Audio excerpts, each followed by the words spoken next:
嘿，brother，我最近手头有点紧啊，我下次再还你啊。嘿，借我看一下你的功课，看一下吧嘛，这样小气的美女，老师讲我们要互相帮忙。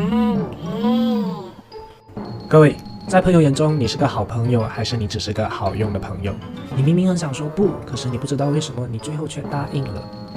你是不是经常不好意思说不呢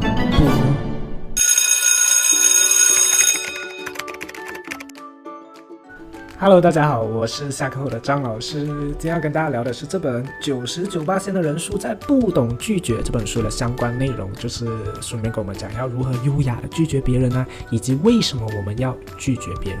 因为如果今天不懂得如何拒绝别人的话，你就等于重复让别人占你的便宜。所以事不宜迟，我们直接来聊聊关于5个拒绝的小方法吧。方法1：保持沉默。话说当年我有一个朋友，他透过 FB 的 Messenger 要跟我借钱，然后我当时候是想说，等我出了粮过后再回复好啦，所以我就选择已读不回咯。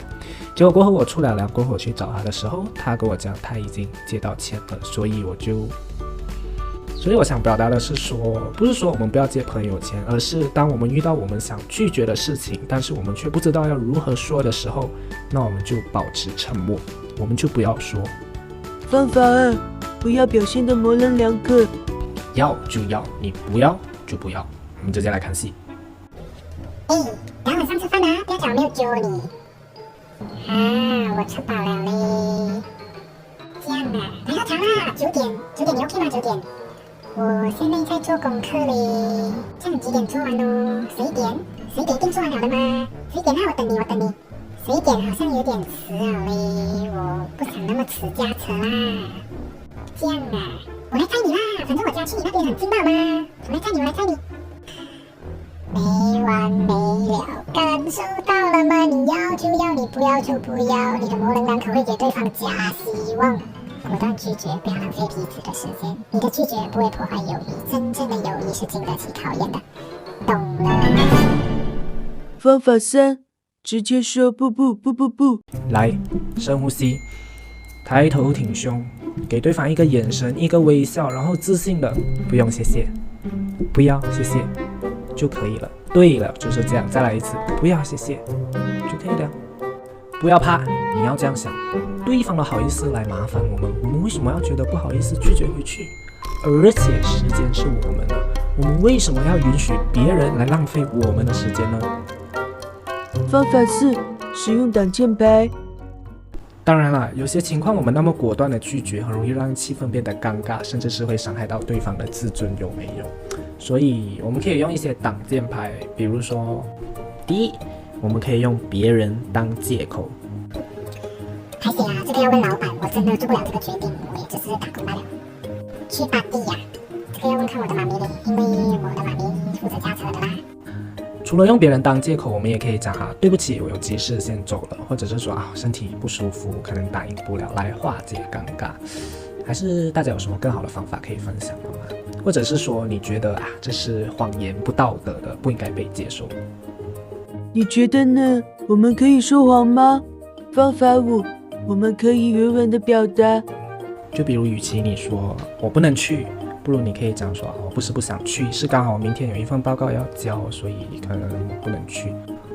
或者与其说我不建议你抄功课，不如你可以说我不是不建议你抄，你抄了又不会，考试又不会，抄了有什么意义嘞？不如我来教你啦。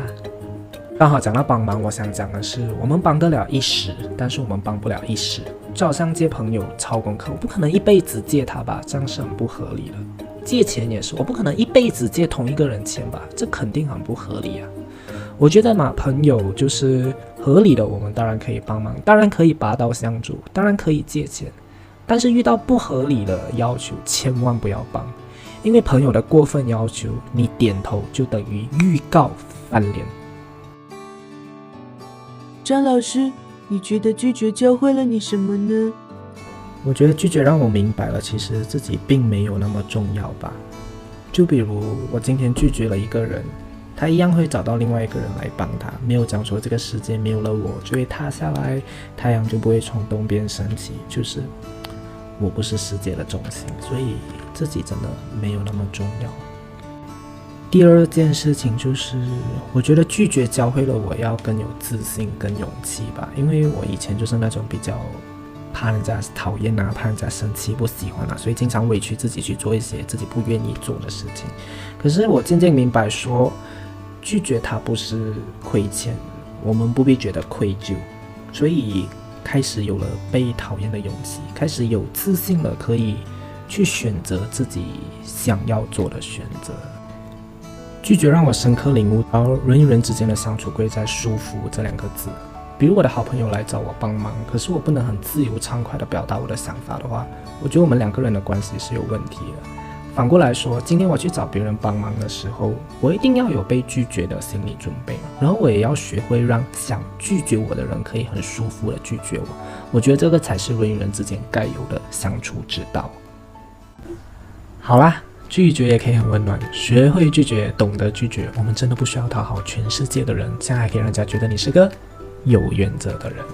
今天节目到这里，我是夏课张老师，谢谢大家收看，我们下期再见，拜拜。哇，不帮我，你这样很不够朋友嘞。我还很不够钱。不要帮就不要帮啦，你以为你很厉害咩？是，我就是很厉害。怎样？不要因为罪恶感而委屈自己哦，加油，拜拜，Love you。